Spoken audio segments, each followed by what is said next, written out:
Bom dia! Estamos aqui no Papo Viramundo mais uma vez com vocês. Estamos lá na entrevista de mais de número 20, né? E temos conseguido aos poucos ter uma amostragem dos professores e professoras da Universidade de São Paulo, que não se concentra apenas na cidade de São Paulo, mas também em outros campi. E hoje nós temos o professor Hamilton Varela, depois eu vou falar o nome completo dele, que é de São Carlos, é um outro campi da Universidade de São Paulo, especificamente ele é do Instituto de Química de São Carlos.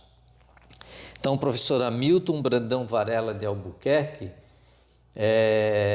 tem uma formação, ele vai comentar um pouquinho sobre a formação dele, eu fiz algumas anotações para fazer algumas perguntas para ele. Trabalha numa área interessantíssima, vocês vão gostar de saber do que ele faz. E queria agradecer a Milton o tempo, a agenda, a disponibilidade de cooperar com o Papo Viramundo e também de mostrar um pouco de ti, que é de outra maneira dizendo também, mostrar um pouco a USP para quem está nos assistindo. Eu não sei quem nos está assistindo, não se sabe isso, né, qual é a população, mas eu acredito que docentes como nós estão participando do canal, sei que estão participando do canal, e também tem muitos jovens que estão nessa transição de vida, de entrar na universidade, etc. Então, muitas das perguntas que eu faço e entrevistas que eu tenho feito no Papo Viramundo tentam, de certo modo, dar uma visão do que é a USP para esses jovens. Então, Hamilton, bom, o Hamilton trabalha em São Carlos, como eu falei, mas ele não é de São Carlos. Eu sei de onde ele é, mas eu vou perguntar para ele e passar a palavra para ele, então, para uma introdução e para falar um pouquinho da tua infância, adolescência, onde aconteceu, onde tu viveu, etc. E os movimentos seguintes, né? Obrigado, Hamilton. Muito bom, Marcelo. Eu que agradeço pelo convite, né? Eu assisto várias das entrevistas que você faz com os colegas da USP e tem sido muito importante, né? Tem cumprido um papel muito importante e preenchido uma lacuna, né? Quer dizer, conhecer a Universidade de São Paulo por meio dos seus colaboradores, dos seus docentes, né? Então, parabéns pelo seu programa. Fico lisonjeado de poder participar e poder falar um pouco, né? Bem, eu sou de Natal, acho que meu sotaque já deve Natal, indicar aí pouco, sim. né? Uhum. Eu sou de Natal, no Rio Grande do Norte, e já passei mais tempo da minha vida, digamos assim, fora do Natal do que lá. Eu sou nascido em Natal, meus pais eram professores universitários, né? Meu pai da área de engenharia civil, ele era calculista, né? Dava aula de resistência dos materiais. Que essa área eu sei, viu? Resistência dos materiais eu sei. E ele foi um dos fundadores da UFRN, né? da parte de engenharia na UFRN. A minha mãe também é professora universitária da área de enfermagem.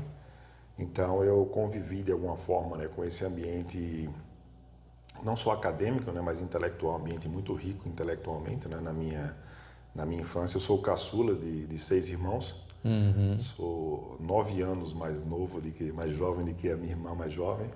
Então foi esse ambiente que eu fui educado, né, lá em Natal. E tu lias muito quando era assim criança ou adolescente? Tinha muita leitura, assim?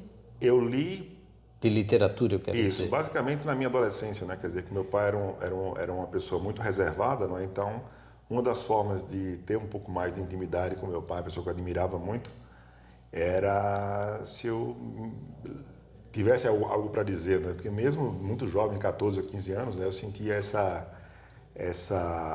era comum falar na minha casa, dizer, alguém tem alguma coisa para dizer, ou tem algo para falar, não é? Ele valorizava muito isso e eu percebi que uma forma de me aproximar do meu pai era lendo os clássicos, que ele gostava muito, né? Ele gostava muito de Dostoiévski, gostava muito de Machado de Assis.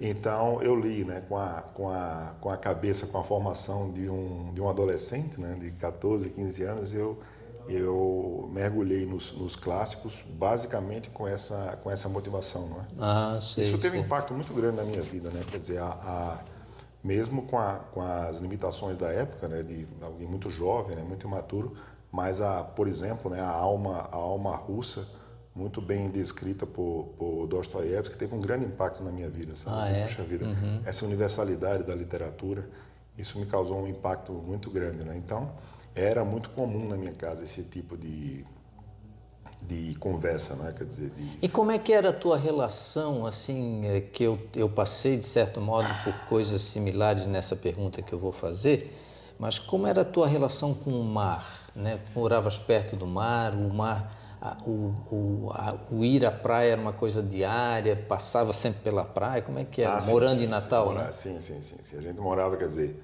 na perspectiva da época, né? Achava que a gente não morava tão perto da praia, mas hoje quando eu vou a Natal, eu digo, puxa vida, você vai ficando velho, as distâncias vão encurtando, né? Sei. Impressionante como a gente morava perto da praia, mas eu tinha um contato praticamente semanal com o mar. Né? Era muito comum você sair de um local para outro, por exemplo, na época da graduação, era muito comum, quer dizer, eu fazia um pequeno desvio da minha rota para sair da universidade para minha casa, passar em frente ao mar. Nós temos a via costeira, não é? Lá em Sim. Natal.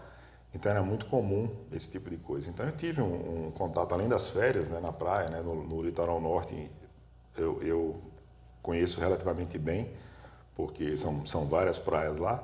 Então eu tinha, o mar faz parte da minha vida, né? Para quem, como você também, né, quer dizer, a gente tem muito presente o cheiro do mar, por exemplo, né? Sim, sim, o cheiro Então do isso mar.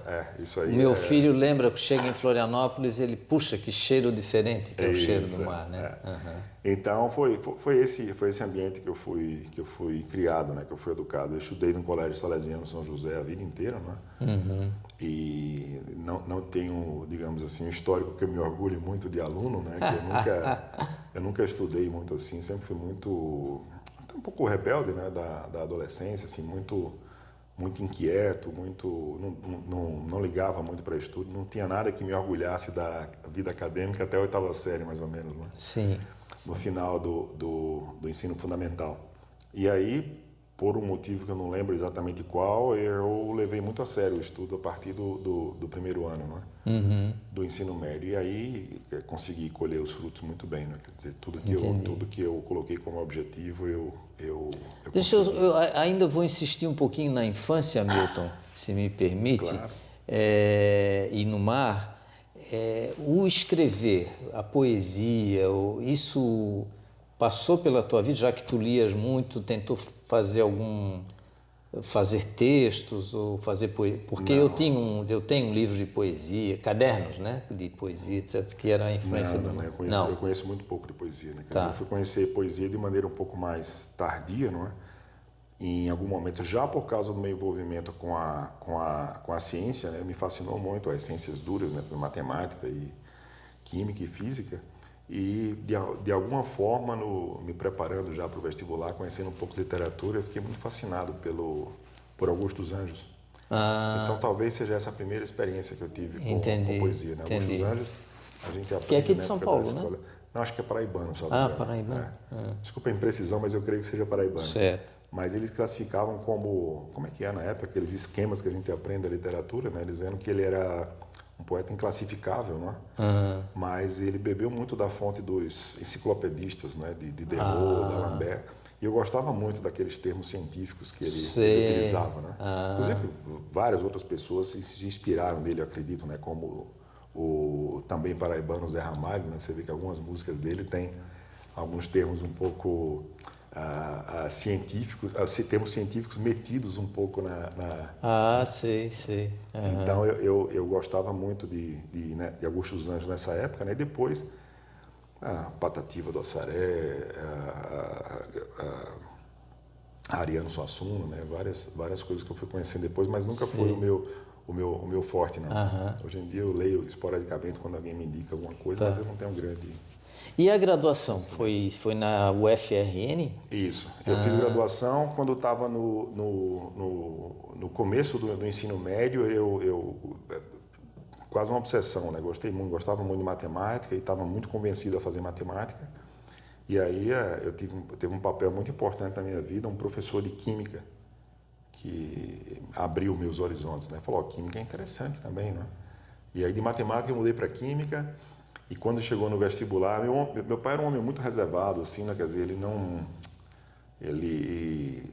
talvez um apego um pouco excessivo, né, à liberdade, então ele não interferia muito nas coisas, né? Tá. E aí eu falo, mas o que é que o senhor acha, né? Eu estou pensando em química, tá? Falo, química é interessante e tal, lembro algumas coisas aí e tal. Por que você não faz engenharia química, né? Porque, poxa, engenharia talvez seja um pouco mais amplo para você fazer e tal. Eu falei, interessante. E aí fiz engenharia química, né? Entrei por Fez acaso. engenharia química na Foi, na UFRN. UFRN, que era um curso é um curso muito bom lá até hoje. Inclusive vai completar agora um aniversário, salvo engano, acho que talvez 30 anos da existência desse curso. Tem uma efeméride em breve aí que eu vou até participar, me parece, no final de setembro. Mas aí eu optei por fazer engenharia e foi uma escolha muito sábia, né? Quer dizer, vários dos meus professores tinham sido alunos do meu pai, o que é uma coisa um pouco opressora, né? Em Sim, alguns sim. aspectos. Mas meu pai tinha uma fama muito grande, né? De um homem muito inteligente, um homem muito bom e tal. Então as pessoas falavam muito isso aqui, nossa, o filho do Dr. Hélio deve Sei, ser alguém brilhante, né? Então sei. eu sustentava essa fama mais ou menos até o final do semestre, né? Depois eles viam que não tinha nada de brilhantismo do meu pai, né? Mas aí já era tarde. Então eu fiz engenharia química, fiz o curso normalmente, não é? E em algum momento eu quis mudar para química, porque eu fui fazer iniciação científica na química com uma pessoa que me marcou muito. O nome do meu pai era Hélio. Esse professor também era Hélio Scatena Júnior, que era um professor que tinha passado pelo Instituto de Química de São Carlos e era professor lá na Natal. Então eu fui fazer iniciação científica com ele, né? Isso mudou muito mais uma vez, teve um grande impacto na minha vida, né? Só te interromper um pouquinho, o professor Hamilton falou agora de dois professores, né?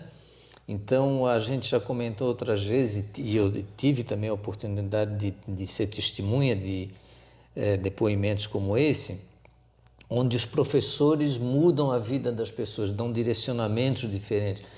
Não só professores, né? Livros também. Eu não entrevistei, mas eu escutei uma professora falando de um livro que ela leu do Antônio Cândido, que mudou completamente a vida dela pela leitura e ela foi por um caminho lá de literatura, etc. Então, professores, né, e docentes, né, professoras têm esse papel, né, que às vezes desperta no aluno ou em quem está trabalhando com ele direções de vida, né? Então, Exato. Então foi isso, né? Na minha graduação. aí passou para química, então abandonou a engenharia química. Não, eu concluí. Eu tentei passar para Concluiu. química, mas assim, era muito complicado, ia demorar. E eu Sim, falei, não. eu vou terminar a engenharia mesmo, né? Tá. Tanto é que eu me defino hoje como engenheiro não praticante, né? Eu não faço nada relacionado à engenharia, digamos assim. Mas os conhecimentos foram muito importantes, né? Se olhar as Sim. coisas sob outra escala, né? Quer dizer, a química mais preocupada, o que me interessa basicamente, né? A parte físico-química, né? Comportamento um pouco mais microscópico da matéria, né? Mecanismo de reação, coisa desse tipo. E a engenharia dá uma visão um pouco mais ampla, né, da parte de fenômeno de transporte, de uma reação acontecendo numa escala piloto, eventualmente numa escala industrial, né? Então, mesmo não atuando nisso, né, mesmo nunca fazendo nada fora dos muros da universidade, digamos assim, Sei.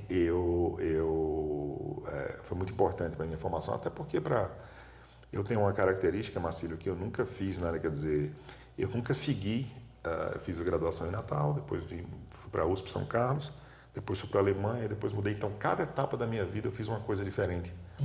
Então, foi muito importante para a minha formação isso. Sei. Porque eu percebi uma certa, não que eu ficasse entediado com o tema, não é isso, mas rapidamente você ficava muito confortável onde você estava, né? Então, você mudar tem essa vantagem, né? Se torna uma coisa nova, né? Que você precisa estudar mais. Então, você se mantém sempre atualizado e com essa gana, né? De fazer algo diferente. Tá. Então, Mas foi e isso. como é que foi essa mudança para São Carlos no mestrado, essa ausência do mar, por exemplo, Pois outra cidade, e que rapidamente eu sei que tu te adaptaste de conversas Eu anteriores, gosto muito né? de São Carlos, isso. Eu gosto muito de São Carlos. Aconteceu por acaso, né? Tinha um professor de São Carlos que tinha sido professor do Instituto de Química de São Carlos, da USP, e estava no Maranhão, chamado Auro Tanaka. E aí Não é o Hélio, não é Não, o Hélio esse. Scatena, ele era muito próximo. O Hélio Scatena estava lá em Natal, não é? E aí eu fui fazer um estágio lá com o Auro, lá em São Luís do Maranhão. Ele estava montando o laboratório dele, um cara realmente teve uma importância muito grande para mim, tem até hoje, né, que eu admiro muito. E aí eu falei, puxa vida, em mestrado, talvez eu pudesse vir aqui para o seu laboratório. Ele falou, não, vá para São Carlos, era química, que é uma coisa interessante. E aí eu vim pela primeira vez para aqui, né, para o estado. Eu vim para um evento que era chamado a Escola de Inverno de Físico-Química e Química Analítica na UFSCar. Então nós viemos de ônibus, não sei, acho que dá 2 dias e meio, 3 dias. Né? Olha só.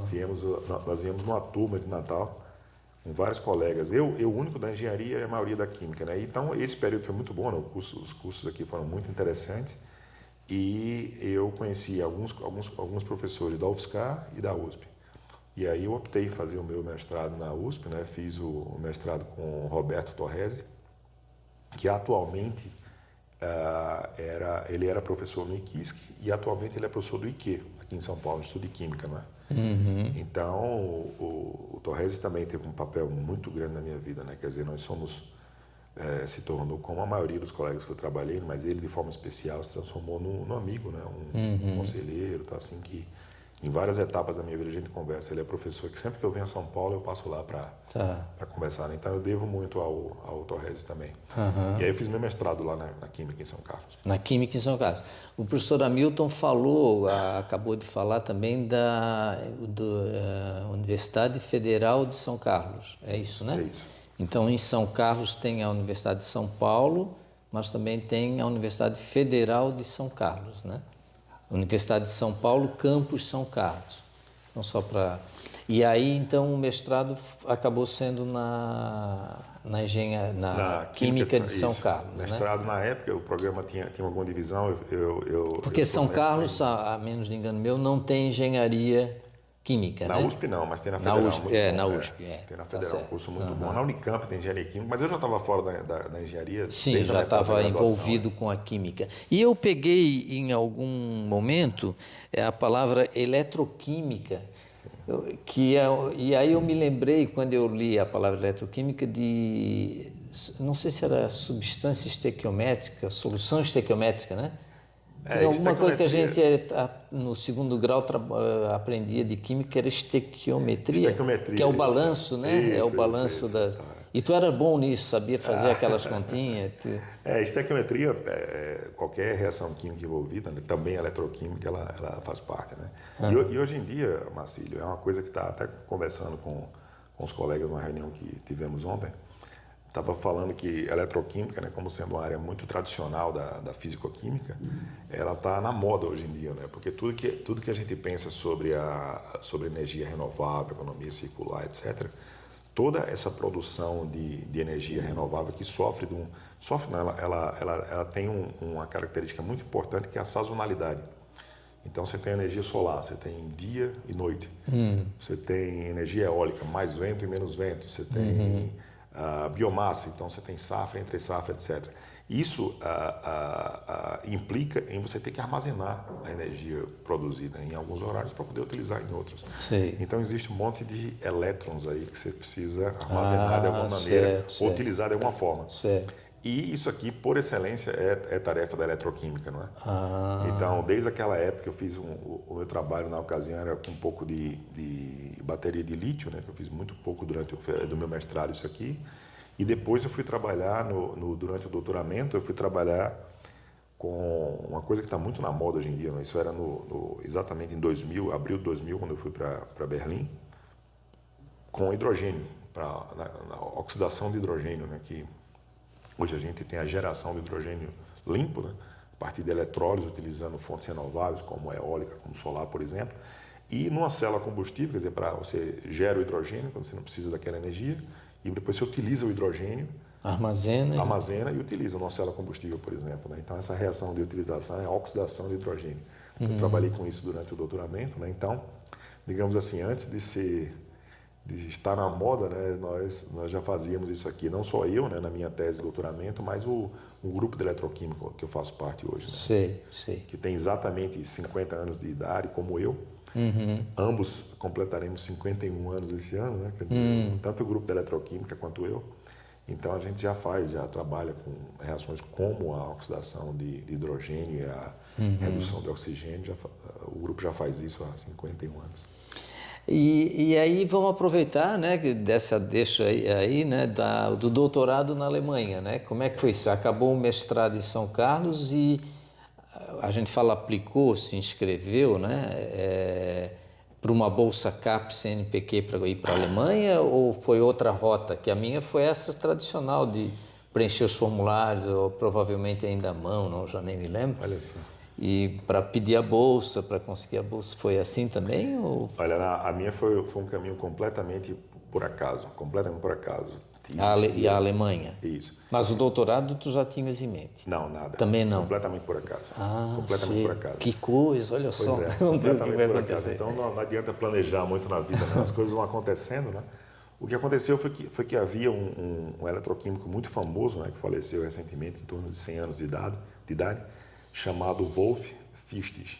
Ele trabalhou com eletroquímico também, uma escola muito forte na Alemanha. Ele trabalhou com Heinz Genscher e a esposa dele, Teresa Iwasita, uma das maiores eletroquímicas do século passado também, ela se tornou professora da química em São Carlos. Uma alemã? Isso, não, ela é argentina, casada com esse alemão. O nosso grupo já tinha relação com eles há muito tempo e ela tornou-se professora lá em São Carlos. E aí ele veio. Ele já estava com a idade avançada, mas ele veio e ficava lá pelo laboratório, conversava com os alunos, explicava, falava a experiência dele. Foi um período muito bom para o nosso grupo. E aí eu fazia o mestrado na ocasião, ele assistia um seminário que eu apresentei e falou, ó, eu gostei. Se algum dia você precisar de uma carta de recomendação, você me procura. Tá bom. Aí ele falou, ó, talvez você não tenha percebido, mas eu sou muito influente. Eu sou muito influente, eu não posso mudar a sua vida com uma carta de recomendação. Eu confesso que eu não captava a importância de uma carta de recomendação, porque não faz parte da nossa cultura, principalmente, né? Uhum. E aí o que aconteceu foi que eu fiz um pequeno estágio, acho que 6 semanas nos Estados Unidos, durante o mestrado, e houve essa possibilidade de ficar por lá. E aí eu voltei, né? Quer dizer, eu voltei muito feliz, falei, puxa vida, que coisa, né? Eu saí lá no Natal, ir para os Estados Unidos fazer doutoramento, uma coisa impensável, né? E aí eu fui falar com ele, ele disse, não, eu não posso lhe ajudar. Fiquei muito frustrado, né? Porque eu precisava dessa carta. Sim. E ele falou, eu não posso lhe ajudar. Eu falei, mas o senhor prometeu, tá? Ele falou, desculpa, eu não posso lhe ajudar. E aí ele percebeu eu não fui mal criado, mas eu estava aborrecido, muito aborrecido. Então, antes de eu sair da sala dele, eu me lembro de forma muito viva isso aí. Antes de eu sair da sala dele, ele falou, Aí eu, voltei, ainda com a esperança de conseguir a bendita carta. Mas ele falou, eu não posso ajudar. Agora, se você quiser ir para um lugar realmente muito bom, eu resolvo isso no final de semana. Aí eu falei, o que você faz? Ele falou, não, semana que vem você vai ter uma surpresa. Você confia em mim? Eu falei, confio. É mesmo? Exatamente, foi exatamente assim que aconteceu. E aí eu também não perguntei detalhes, eu estava muito a cabeça muito ocupada, né? Muito frustrado ainda pelo que ele tinha dito. Falei, ele não quer me ajudar, agora vamos ver o que acontece isso. E aconteceu de fato, né? Talvez uma semana depois eu recebi a carta física assinada por uma pessoa que mudou realmente minha vida de forma muito... Teve um impacto enorme na minha vida, nas minhas decisões, carreira profissional, etc., que chama Gerhard Ertl. Ele tinha trabalhado também com o mesmo orientador do professor Fistes, na Alemanha, e ele era diretor do Departamento de Fisicoquímica do Instituto Fritz Haber da Sociedade Max Planck, em Berlim. Então é um negócio bem espetacular, né? Porque o Instituto Fritz Haber é um instituto de destaque da Sociedade Max Planck e fica naquela região muito, muito interessante, né? Que é a região de Dahlem, em Berlim. Onde tem a FU Berlim, onde tem várias outras instituições, tem outro Max Planck lá também.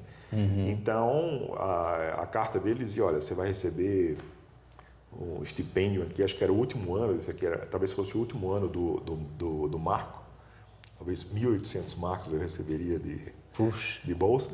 Você vai trabalhar aqui no meu departamento e vai trabalhar com essa colaboradora minha, que vai ser sua orientadora. Sim. Então você tem uma bolsa por um ano, se você caminhar bem, mais um ano.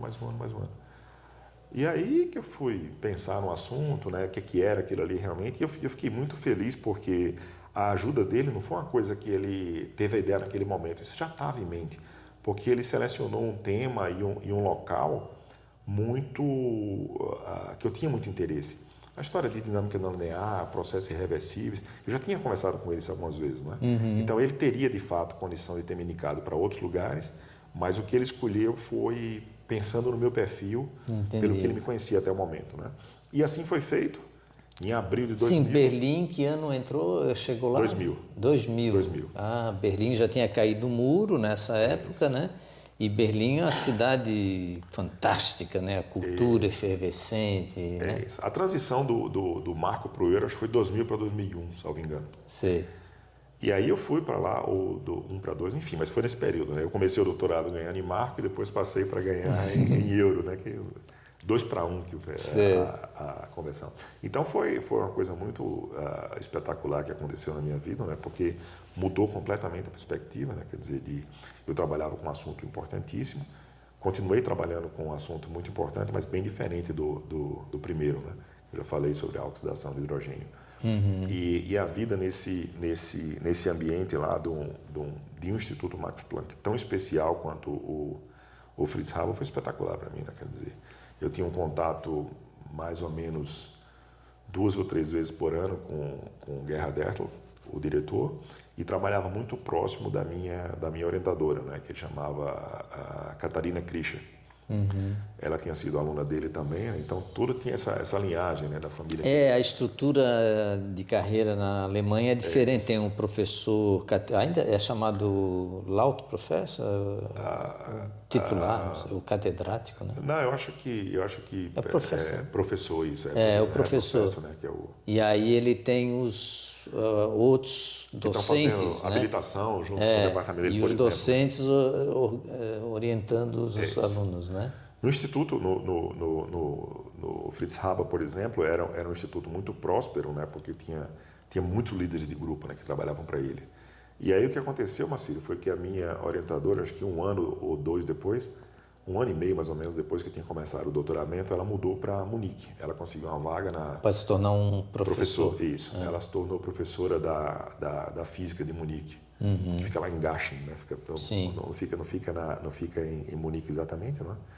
Mas ela virou professora de física lá, tá? Então foi muito interessante, né? Porque eu trabalhei de forma muito independente, né? Quer dizer, próximo a ela, obviamente, né? A gente falava por telefone, por e-mail, com uma certa frequência, mas o orientador não estava lá presente, né? Assim, junto comigo. A gente conversava muito, né? Quer dizer, nada para me queixar sobre isso, mas isso me ajudou a desenvolver um pouco mais de independência, né? De tranquilidade para trabalhar. Então foi um período realmente muito, muito espetacular da minha vida, esse período em Berlim, né? Quer dizer, eu devo muito do que eu sou, que são várias coisas, várias etapas que a gente vai se formando, né? Mas em Berlim, ou na tua tese, no teu doutoramento, tu botava o avental branco, assim, e ia para o laboratório? Laboratório. Laboratório. Isso, completamente laboratório. É o que eu esperaria como resposta, porque a Alemanha está muito ligada ao fazer, né? Coisas práticas, realizar, né?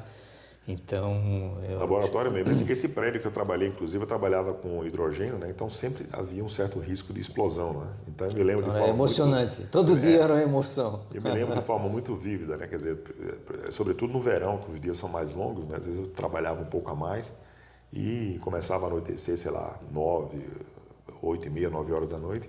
E quando eu saía do laboratório, eu estava realmente exausto, né? Então, muito perto, ia para a estação de trem, chamava, salvo engano, será que era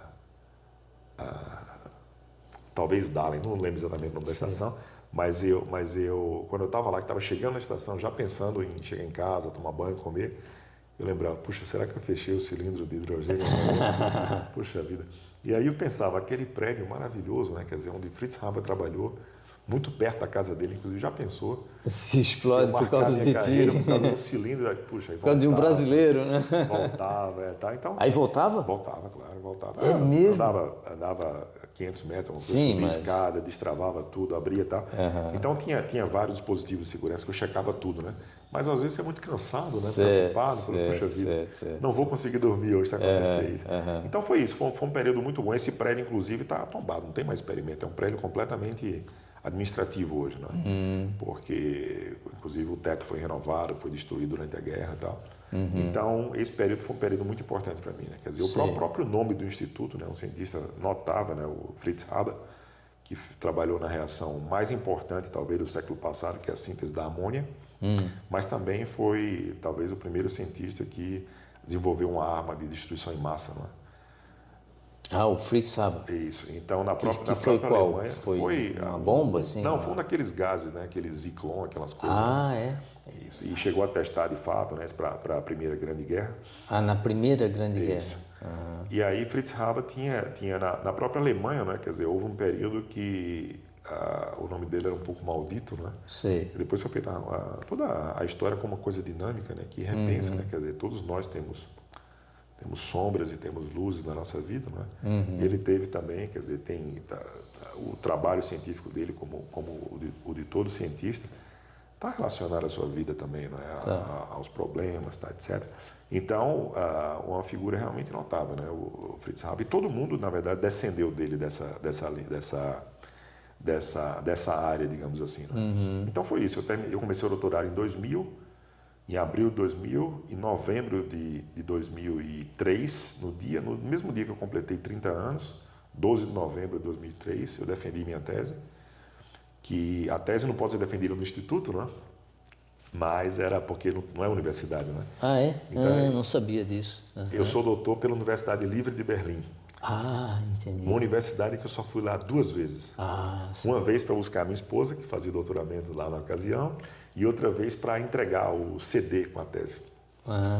Então é meio constrangedor, né? Fala, você é doutor pela Universidade Livre de Berlim, não é? Você conhece fulano e tal? Eu falei, não conheço ninguém. Nem tão pouco a universidade. Não conheço nada. Eu passeava um pouco pela região, mas eu trabalhava a um quarteirão a uma estação de metrô da Universidade Livre de Berlim, então não conheço absolutamente nada. Até a minha defesa foi feita na chamada Haber Villa, que é a casa que Fritz Haber morou. A defesa foi feita lá, né? Tem um salão lá muito nobre, muito pequeno, né? que a parede é toda completa pelos ganhadores do Prêmio Nobel da Alemanha. É um negócio muito... É mesmo? Um ambiente intimista, sabe assim? Sei. Então, enfim, muito simbolismo associado a isso, né? E quem presidiu a minha defesa, a minha orientadora de Munique já estava lá, obviamente, mas ela participou da defesa, obviamente, mas quem participou da minha defesa, né, quem presidiu, quem guiou os trabalhos, foi justamente o diretor do Instituto, né, Gerhard Ertl. E ele teve um grande impacto, até hoje teve um grande impacto na minha vida. Eu saí de Berlim em 2003, a minha esposa estava fazendo o doutoramento lá na FU Berlim, e fui para Munique para fazer um estágio de doutoramento. De Berlim não voltou para São Carlos? Não, eu fui para Berlim, onde estava a orientadora. Isso, ela falou, vamos mudar o tema, eu tenho interesse em fazer outras coisas. Eu falei, vamos. Aí mudamos para lá, só que nesse meio tempo a minha esposa engravidou. Então ela tinha que terminar o doutoramento dela e defender lá, que essa era a nossa meta, e voltar para o Brasil no período que a companhia aérea permitisse que ela viajasse ainda. Então foi super corrido, né? Quer dizer, mas deu certo. Então ficou pouco tempo em Munique. Eu fiquei pouco tempo em Munique. Eu não me lembro exatamente o mês que eu saí de lá, mas foi um pós-doc de 6 meses mais ou menos. Tá, e voltou para São Carlos. Para São Carlos, isso foi em 2004. Mas por que São Carlos? Porque até perdeu os laços com São Carlos, então não perdeu? Perdi, mas eu tinha muito interesse em voltar para cá. Então eu fiz, no começo de 2004, eu escrevi um projeto Jovem Pesquisador FAPESP. Tá certo. A minha esposa é de São Carlos e eu gosto muito da cidade. Ela é de São Carlos. Ela é de São Carlos. Tá tudo explicado. Tudo explicado. Então. Mas eu tinha esse sonho, né, de voltar algum dia para o sul da USP, uma coisa muito distante, não é? Sim, um motivo de grande orgulho. Distante e muito importante. Então, eu tinha muito interesse em voltar para São Carlos, escrevi esse projeto Jovem Pesquisador, né, que é uma coisa muito boa que a FAPESP faz, né, de poder repatriar os cientistas que estão naquele nível de formação, né, quer dizer, terminaram o doutoramento, tem um pouco de pós-doc, estão no exterior, né, Sim. Então, eu escrevi esse projeto Jovem Pesquisador FAPESP, voltei para cá um pouco antes de ser aprovado, e aí, nesse meio tempo, eu fiquei isso em 2004, eu fiquei com bolsa, acho que do CNPq, por 6 meses, alguma coisa desse tipo aí, 3 meses, pouco menos, 3 meses eu acho. E aí saiu meu projeto de Jovem Pesquisador FAPESP, teve um processo seletivo na USP, né, que antes de concurso, você lembra que era processo seletivo, né? Sim, eu participei disso. Fazia muito tempo que não tinha concurso nessa área daqui lá na USP, teve, Físico-Química, eu passei, e aí o concurso foi cancelado por uma burocracia qualquer lá, uma coisa que me causou muito mal, né? Muita apreensão, né? Falei, puxa vida, ser aprovado e depois cancelado. Mas aí pronto, depois o concurso foi reaberto novamente, né? Eu passei novamente, E aí pronto, em 2007 eu me tornei professor da USP, e foi exatamente em 2007 que aquela pessoa que presidiu a minha defesa do doutoramento, que mandou uma carta em 2000 para mim, ganhou o Prêmio Nobel de Química, É sozinho. mesmo? Então ele teve aqui em São Carlos? Não, nunca teve. Ele mandou aquela carta. O cara que mandou a carta, entendi. Ele Tá. nunca veio para o Brasil. Se tornou um prêmio Nobel. Ele ganhou o Prêmio Nobel de Química sozinho Uau, aí sim, sobre ciência, ciência de superfície, né? Essa história de ciência de superfície, né? Que catálise heterogênea, uma coisa que super importante que ele fez lá, quer dizer, ele se dedicou, olha que interessante, né? Eu falei da síntese da amônia como sendo a reação mais importante do século passado, que permitiu que a população crescesse, né, com fertilização, etc. E o processo que a gente utiliza, né, largamente, né, que se utilizou muito no século passado, se utiliza hoje também, chama o processo Haber-Bosch, que é de Fritz Haber e Bosch, que ajudou a aumentar a escala desse processo. E aí, uma das principais reações que Gerhard Ertl se dedicou a entender foi a síntese da amônia. Aí você vai dizer, mas o processo já estava perto do ótimo, né? Não tinha muita coisa para melhorar. Pois é, mas ninguém entendia como funcionava, né? Então o objetivo dele foi entender como o processo funciona. Então ele se dedicou a algumas outras reações, mas foi essa reação e outra foi a oxidação de monóxido de carbono, que as duas principais reações que ele se dedicou a vida inteira, né? Ele ganhou o Prêmio Nobel por isso, né? Não pela uma descoberta em si, mas por toda uma escola que ele formou, né? Então tem muito do espírito alemão nisso, sabe? Da forma de fazer ciência, né? A forma de, como se diz, você, ao invés de você cavar vários buracos, né? Você cava um buraco só e tenta ser um pouco mais profundo. Entendi. Né? Então isso aqui, eu acho que moldou a forma de pensar de vários cientistas, sabe? E eu tive a oportunidade de usufruir um pouco disso, né? Porque então também tivesse uma influência isso, disso. eu não fui aluno dele, né? Não tenho nenhum trabalho publicado com ele, mas o ambiente era muito rico lá, né? Que ele assistia um seminário e conversar com ele. Quando a minha orientadora mudou para Munique, eu tive a oportunidade de conversar um pouco mais com ele, com certa frequência, né? E aí o que aconteceu foi que depois dele ganhar um prêmio, depois dele ganhar esse prêmio em 2007, nós fundamos, né, eu e alguns colegas fundamos um centro em homenagem a ele na Coreia do Sul, com um ex-aluno dele que foi contemporâneo meu, Jae-Yong Lee. E aí nós fundamos esse centro na Coreia do Sul, né, eles dividiram em 3 áreas, a área de cinética e química, eu fiquei responsável para gerenciar até hoje, formalmente, né, eu sou responsável por essa área daqui. E aí o que aconteceu foi o seguinte, esse centro foi fundado e eles criaram um pequeno prêmio, né, que não tem nada de grande importância, mas para as pessoas que orbitaram em torno do Fritz Haber era uma coisa muito importante do ponto de vista emocional. Né? Então, o prêmio chamava Ertl Prize, o nome dele, o prêmio com o nome dele. Certo. E aí eles decidiram que esse prêmio ia ser dado a cada 2 anos para uma pessoa de qualquer nacionalidade e para um coreano, porque eu sempre é na Coreia do Sul. E eu ganhei a primeira edição desse prêmio. Opa, Então, que legal. Uma coisa bem legal. Sim. Fiquei muito feliz, tá, assim, porque, sei lá, muito pouco merecedor, né? No começo da carreira, tá, 5 anos na USP só. E aí, quando teve a entrega desse prêmio lá em Stuttgart, eu tive a oportunidade de conversar um pouco com ele, né? Tá? Ele falou, e aí, como é que tá a sua vida? Eu falei, tá bem, tá. Eu já sou professor associado da Universidade de São Paulo. Melhor universidade da América Latina. Ele falou, puxa, você tem muito motivo de estar orgulho, mas de estar feliz por isso, né? Mas quais são as próximas etapas? Eu falei, preciso pensar. Ele falou, talvez fosse bom você mudar um pouco o que você faz, né? Quer dizer, uma conversa completamente amena, mas me deixou muito preocupado. Eu falei, meu Deus, eu creio que ele tem alguma noção do que eu faço e acha que não está sendo bem, né? Que eu preciso mudar para alguma coisa, né? E ele falou, mas o que é? Você acha que não está bem? Ele falou, não, eu tenho acompanhado o que você faz, é um negócio bacana, mas tem um ciclo de 5 anos, né? Já fez a livre docência? Legal, então você muda agora para outra coisa. Aí eu falei, o senhor poderia me ajudar? Tem alguma dica para isso? Ele falou, tenho. Eu já pensei, eu tenho uma dica para você disso aqui. Eu falei, pois não. Por que você não volta para Berlim? Aí eu falei, mas eu não vou mudar se eu voltar para Berlim, eu vou fazer uma coisa no lugar que eu disse, não, você volta, mas para trabalhar num assunto completamente diferente.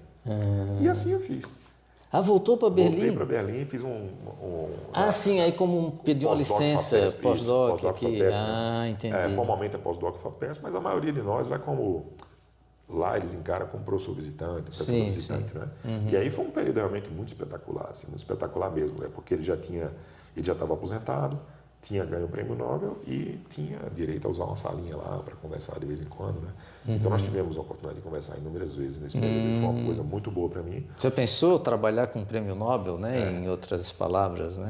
De conversar um pouco, né? Sim. Ele tinha interesses muito amplos, né? Quer dizer, ele já estava numa fase da vida completamente distinta, né? Então me deu a oportunidade de conhecer a coisa sob outra perspectiva, né?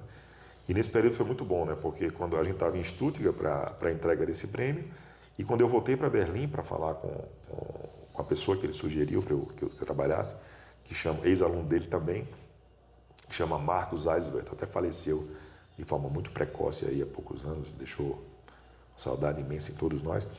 Quando eu voltei para lá para falar com Eisbert, ele disse, olha, eu já sabia disso e tem até uma surpresa boa para você, porque você não aluga o térreo da casa de Fritz Haber? É Eu mesmo? falei, puxa vida, mas vocês conseguem? Ele falou, consigo, tá tudo certo já. É mesmo? Você tem que dizer quando é que você vem exatamente. Eu falei, não depende de mim, depende da nossa agência FAPESP. Ele falou, não, tem um pequeno intervalo aqui e tal, se você conseguir a aprovação, você vai conseguir morar aqui e tal. Que legal. Então fizeram um preço um pouco mais camarada, né? Então eu, um simples professor universitário morando em Dahlem, num dos andares da mansão de Fritz Haber, né? Que ficava, tinha a mansão, ficava o jardim e o instituto ficava a 10 passos, por exemplo. Né? Então, da minha sala, eu conseguia ver, por um lado, a lápide da morte de Clara Immerwahr, que foi a esposa de Fritz Haber, que cometeu suicídio naquela casa. E na mesma direção tinha a lápide, tinha a sala do professor Hertel. Então eu via quando ele estava trabalhando, aí aparecia lá meio por acaso, né? Mas eu sabia que ele estava lá. E quanto tempo foi esse pós-doc? Um ano só. Um ano. Então pegou o ciclo da neve, do frio e do verão, etc, né? Então foi muito bom morar sob outra perspectiva, né? Porque a gente, no doutoramento, foi um período espetacular, né? Eu e a minha esposa, né? De conhecer um pouco mais conhecer um pouco mais da vida, né? Conhecer um pouco mais da Europa. A gente morou em vários lugares lá em Berlim, mas a gente não tinha, quer dizer, não cabia na nossa perspectiva morar em Dahlem algum dia, né? Sim. Eu falei, puxa vida, se a gente olhar para trás aqui, né? Saímos daqui em 2004, a gente morava em Kreuzberg, perto de Kreuzberg, na verdade, era um bairro turco ainda um pouco mais periférico, um bairro muito bom, inclusive, mas mais adequado para estudantes. Né? Certo. Se é que você me entende. Então, eu falei, puxa vida, saímos de Berlim um dia desse, né? A gente não tinha muitas perspectivas, tal, e agora, puxa, eu professor da Universidade de São Paulo. Que legal, passando esse ano aqui em Dahlem, né? Com a generosidade dos colegas lá, de abrir portas, essas coisas, né? Então, foi mais ou menos essa a história. E a bagagem volta de lá riquíssima, cheia de ideias para fazer com os alunos aqui e tal, né? Isso é muito importante, viu, Marcílio? Você ter essa perspectiva de vez em quando aqui no Brasil sair para oxigenar um pouco. Né? Isso acompanhou a minha vida toda, sabe? Essa sensação de você estar num lugar e atinge um certo sucesso e de repente você relaxa um pouco, né? Falar, mais ou menos assim, quer dizer, eu já faço algo bom aqui, já sou o melhor entre os meus pares, então vou relaxar um pouco. É bom que a gente saia algumas vezes por ano para ver as coisas. Que olha, que a guerra continua. A guerra continua e eu tenho que correr muito para ficar. Né? Em Berlim mesmo, né? Eu tive que trabalhar talvez o dobro dos meus colegas para ficar na média. Né? Eu fiquei muito impactado pelo nível dos colegas lá do Fritz Haber. Muito impactado. Onde eu passei, eu não... Assim, na minha vida toda, eu nunca... Como é que eu posso dizer isso aqui sem ser pedante, né? Mas eu nunca tive problema algum com competição, coisa desse tipo. Né? Quer dizer, todas as etapas que eu fiz na minha vida, eu me saía muito bem, não é? Muito bem, assim, sem nenhum tipo de preocupação. Vai passar, não vai. Quer dizer, tudo que eu fiz até agora funcionou muito certo.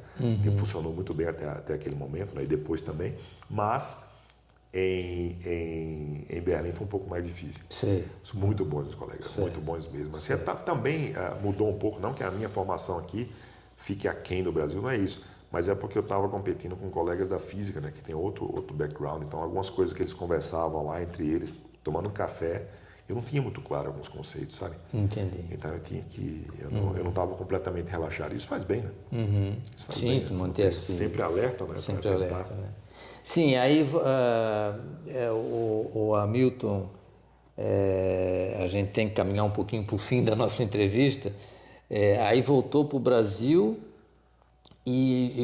Já era professor associado, voltou para o Brasil, fez o concurso, etc. E está agora no Brasil já trabalhando no Instituto de Química de São Carlos. Eu não fiz um período muito longo assim, não. Quer dizer, eu entrei em 2007, 2012 era professor associado, 2017 professor titular e 2022 diretor do Instituto. Então, tudo funcionou com 5 anos. Ciclos de 5 anos. Ciclo de 5 anos. Então, desde desse período, depois da livre docência, quando eu passei um pouco de tempo lá em Berlim, eu não saí por um período mais longo, né? Mas a gente tem a oportunidade de sair por períodos mais curtos, né? Passamos, sei lá, estágio de 6 semanas num local, 10 dias em outro, etc. Então... Bom, como vocês sabem, né, eu tenho falado de vez em quando essa palavra biografia, né? Então foi apresentada a nós essa biografia do Hamilton a palavra não seria convidaria, mas eu sugeriria ou eu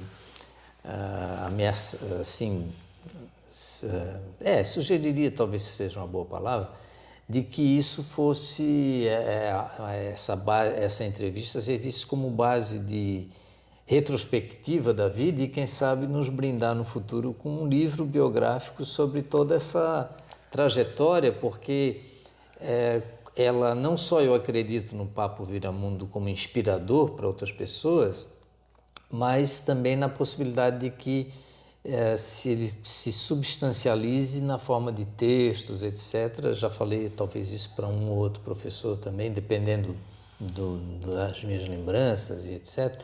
Mas seria legal que as pessoas pudessem saber mais de ti, dessa carreira brilhante aí, e que fosse, então, incentivadora das suas próprias carreiras também. Então, Hamilton, eu vou deixar a palavra final contigo, mas te agradeço imensamente aí o teu tempo, os teus depoimentos, né? E reviver é sempre uma coisa que mexe um pouquinho com a gente, etc., né? Mas muito obrigado. E se tu quiser falar um pouco de perspectivas, fique à vontade de fechar a entrevista. Agradeço, né, o convite. É muito importante a gente ter esse papo, né, assim, de improviso, sem uma pauta específica para falar da vida acadêmica, né, em geral. Então eu acho que é muito importante para os jovens, né, quer dizer, não uma biografia específica, mas um conjunto de biografias, né, como tem no seu canal aí, que já são acho que 21, agora tu é 21 ou 22. Isso, 20 e poucas entrevistas. Então é muito importante para os jovens, até para saber não só o que fazer, mas o que evitar, não é? Aprender com os erros dos colegas, né? E é isso. Eu acho que temos muitas coisas boas para o Brasil está tendo uma oportunidade muito grande agora, né? Com essa parte de energia renovável, né? Com a transição energética. Acho que o Brasil tem uma oportunidade muito grande, não é? E tem sido muito bom acompanhar o desenvolvimento da nossa universidade nessa direção, né? É uma oportunidade que se abre, para o Brasil. Nós já temos um histórico, né? A nossa matriz é a mais limpa do mundo.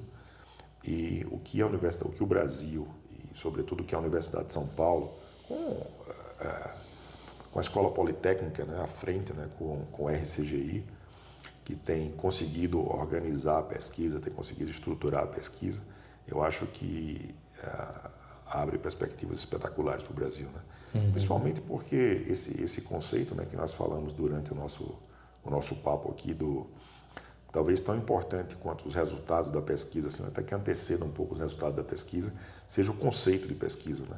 Isso a gente observa que alguns jovens não têm muito claro isso, né? Então, a Alemanha tem isso, outros países, claro, mas é o pouco que eu conheço da Alemanha, tem isso muito bem estabelecido, né? Quer dizer, como a pesquisa básica é importante, a importância de você ter um portfólio de pesquisa, né? Quer dizer, nós temos aqui no RCGI, na Escola Politécnica, muitas pessoas que têm interesse, que conhecem como a coisa funciona, em termos de você ter pesquisa muito fundamental, pesquisa muito básica e aplicação dessa pesquisa básica.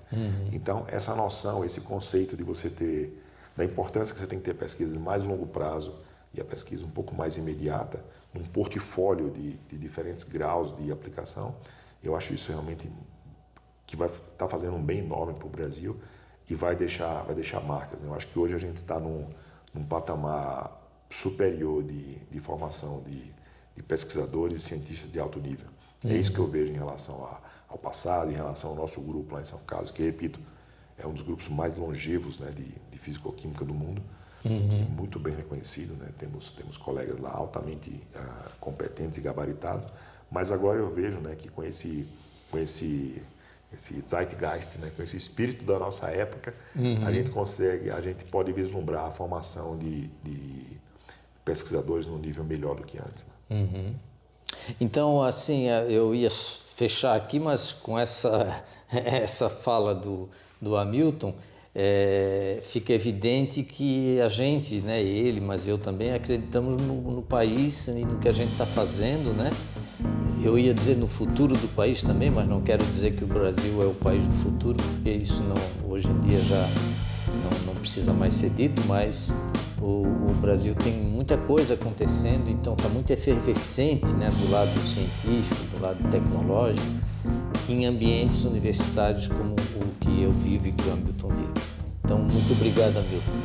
Eu agradeço, muito obrigado e até a próxima. Até a próxima.